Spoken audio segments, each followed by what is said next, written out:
is it, Wade? A long ways to go. 5 o'clock. Joe won. Hey, I was second. $8. Can't go wrong. Stick with old Joe. who sticks with old Charlie. Alaskans from one end of the trail to the other catch Iditarod fever. All right. Yeah. Thanks a lot, Bill. I appreciate it. Here at 7 Mile Lake, outside of the Knik checkpoint, a few close friends flew in to watch the mushers and wager on their favorites. Susan Butcher. I like to see Susan do it, yeah. Like Herbie Knockpuck, the Smurf Cannonball. I'll go over Herbie. Come on, Jack. Good boy. Another log on the fire. Wade, who's our driver, he comes every year. He used to break trail with a snow machine for the dogs.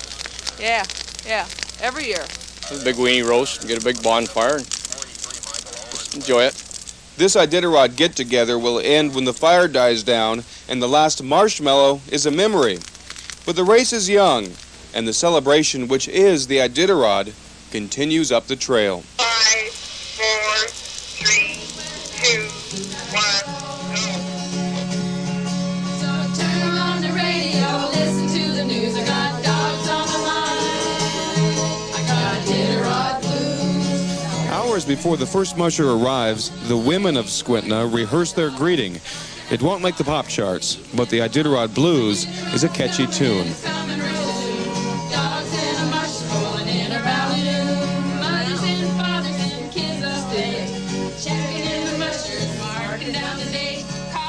The first headlamp to appear in the darkness belongs to Joe Garney. The Eskimo from Teller is one of the best dog drivers in the state. Garney lights his cooking fire with toilet paper and Blazo. He's already lit a fire under the competition. Just keep up a fast pace, you know. We can't afford to have them guys getting too rested up. Susan Butcher is next into the checkpoint. Butcher ran into trouble a mile back from Skwentna when one of her leaders, Jackie, died suddenly. Hey, Jackie! Jackie, the dark dog in lead, was to have played an important role in Butcher's race strategy. In January, she had trained Jackie in the lead position for the run between White Mountain and Nome. I really don't have any idea. She led me out of Anchorage, and she was in swing the whole way and just doing great. And then it wasn't a mile from here. She just tipped over. And, you know, I was up there in seconds, and she was gone, and I gave her mouth-to-mouth resuscitation, did nothing. An autopsy later revealed that Jackie died of a hereditary liver problem. Sleeping bag, booties, snowshoes on the top. Jeep!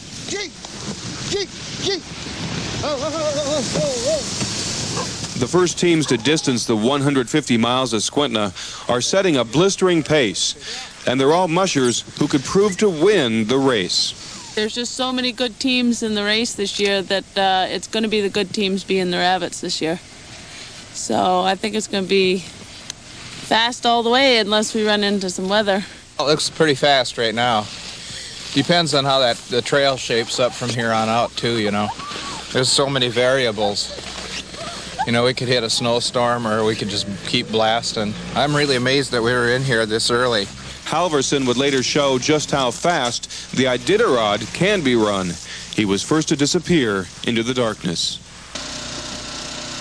It's now day 2 of the Iditarod, and Joe Delia walks outside to a different Skwentna.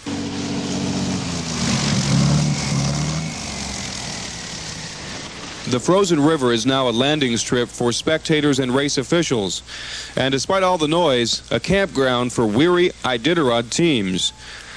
The trail has been trying for the middle-of-the-pack mushers and dogs, and instead of pulling the sled, some Huskies get a free ride and an early trip home. The daytime temperatures have been unseasonably warm, up above freezing.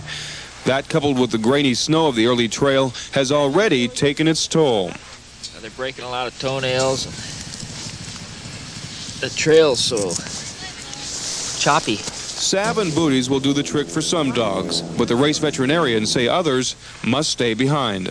It's really swollen. I think he's partially torn one of the inside muscles here. I'll drop him here. I think you better be dropped down. Well, Homer, you get the reprieve of the year, huh? At the outset, most mushers have 18 dogs on the tow line, but by the end of the race, some will have only 6. Dog's name? Buddy. Buddy will be left behind in Skwentna with 4 pounds of dog food and a ticket home.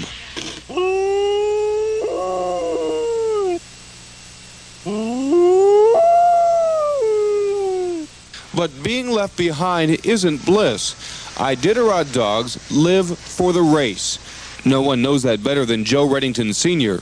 The musher, known as the father of the Iditarod, has 5 teams in this year's race. Just like a rabbit dog is bred to chase rabbits, he'd rather chase rabbits than anything else, and a bird dog wants to hunt birds.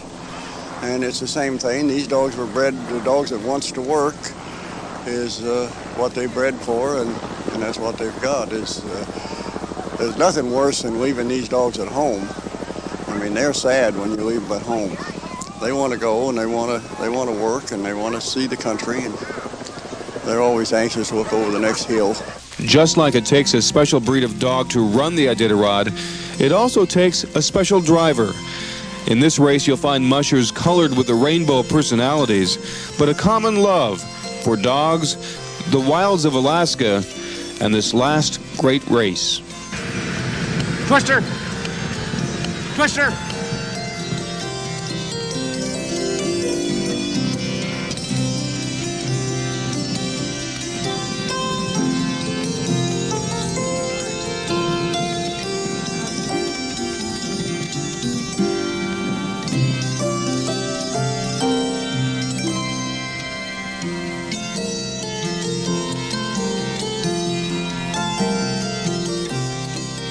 I just think a guy's real fortunate when he has the opportunity to be on the runners.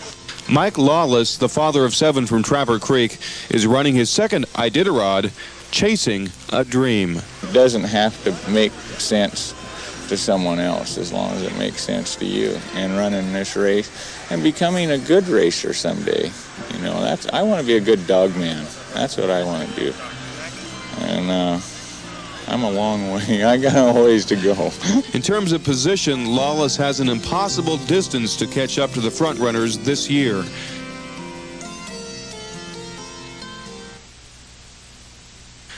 As evening fell, 2 teams were gearing up to leave Finger Lake, Dewey Halverson and Jerry Austin. They've been plotting for months, and tonight their strategy will unfold.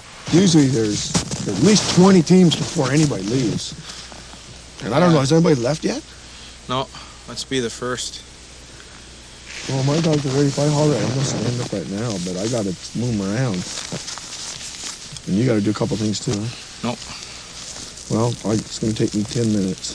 Okay. Go out and get ready here. I'll go hook tug lines up. Yeah, it's anybody's race. There's a lot of good teams. And I'm not predicting. I want to win, but I'm not predicting who's going to be the winner. It's going to be a tough race. I know this, I can't be racing Susan out of Unilaclete. I'm wasting my time right now. Both mushers know that being the rabbits of this race has risks, but there's also the potential of great rewards. You never can tell. Sometimes they work and sometimes they blow up in your face, you know.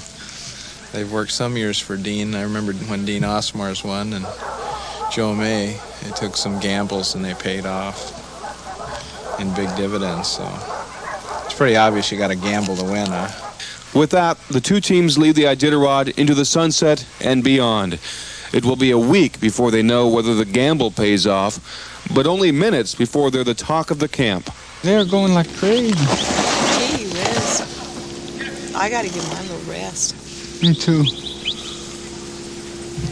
Otherwise we'll be walking. It's a long race.